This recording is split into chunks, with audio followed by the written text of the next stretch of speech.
16 दिसंबर 2012। दिल्ली की सर्द रात। सड़कों पर भागती जिंदगी। और उन्हीं सड़कों के बीच एक ऐसी कहानी शुरू होती है जिसने पूरे देश की आत्मा को झकझोर दिया। एक ऐसी घटना जिसे सुनकर सिर्फ गुस्सा नहीं बल्कि इंसानियत पर सवाल उठने लगते हैं। उस रात क्या हुआ था? कैसे एक सामान्य सी शाम एक डरावने हादसे में बदल गई?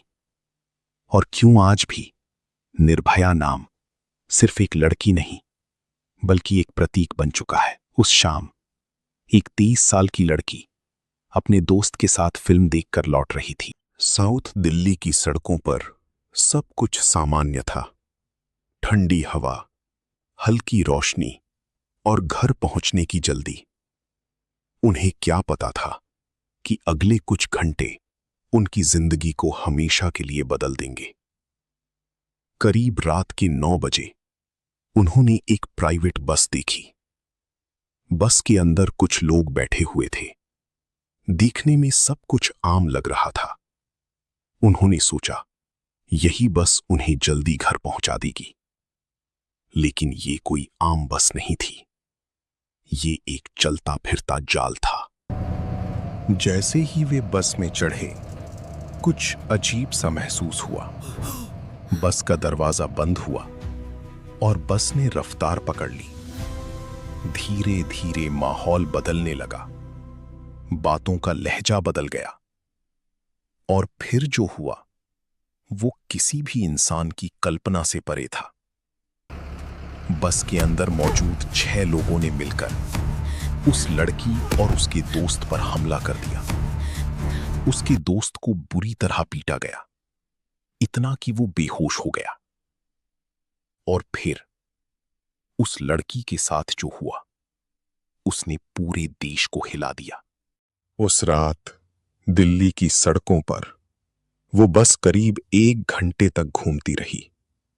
अंदर चीखें थीं, दर्द था और बाहर सब कुछ सामान्य चलता रहा। किसी को अंदाजा नहीं था कि उस बस के अंदर इंसानियत दम तोड़ रही है।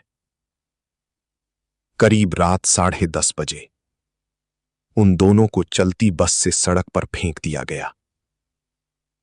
ठंडी सड़क, अंधेरा और 2 घायल लोग जो मदद के लिए तड़प रहे थे। कई गाड़ियां वहां से गुजरी लेकिन कोई रुका नहीं। आखिरकार कुछ लोगों ने पुलिस को खबर दी।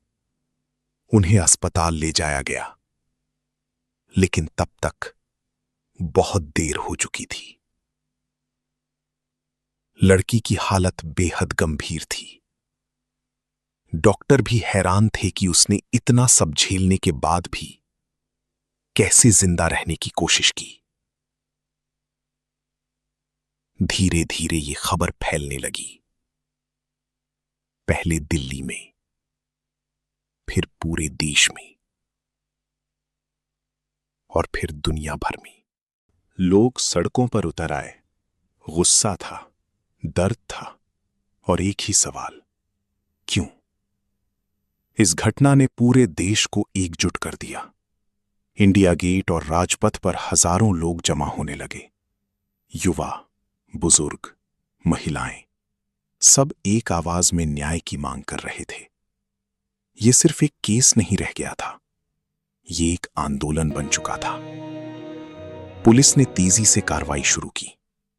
बस को ट्रेस किया गया और एक एक करके सभी आरोपियों को गिरफ्तार किया गया। उनमें एक नाबालिग भी शामिल था। पूछताछ में जो सच्चाई सामने आई उसने हर किसी को अंदर तक हिला दिया। इस केस को फास्ट ट्रैक कोर्ट में चलाया गया।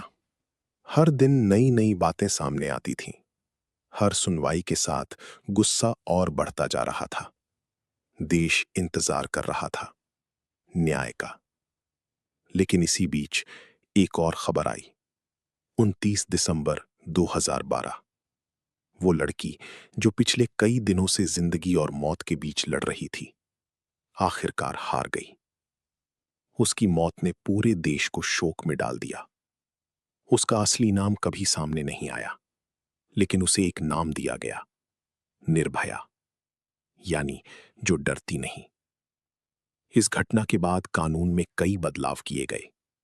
2013 में क्रिमिनल लॉ अमेंडमेंट एक्ट पास हुआ, जिसमें महिलाओं के खिलाफ अपराधों के लिए सख्त सजाओं का प्रावधान किया गया। निर्भया फंड बनाया गया ताकि महिलाओं की सुरक्षा के लिए बेहतर उपाय किए जा सकें। लेकिन सवाल आज भी वही है, क्या हम सच में सुरक्षित हैं? इस केस में 4 दोषियों को मौत की सजा सुनाई गई। कई सालों तक कानूनी प्रक्रिया चली, अपील, दया याचिका, और आखिरकार 20 मार्च 2020 को उन्हें फांसी दे दी गई। न्याय हुआ, लेकिन क्या सच में हुआ? क्योंकि एक परिवार ने अपनी बेटी खो दी, एक देश ने अपनी बेटी खो दी, और एक सवाल अब भी हवा में तैर रहा है, क्या ये आखिरी घटना थी? निर्भया की कहानी सिर्फ एक केस नहीं है, ये एक आईना है, बल्कि उस सोच का है जो आज भी बदलने का नाम नहीं ले रही।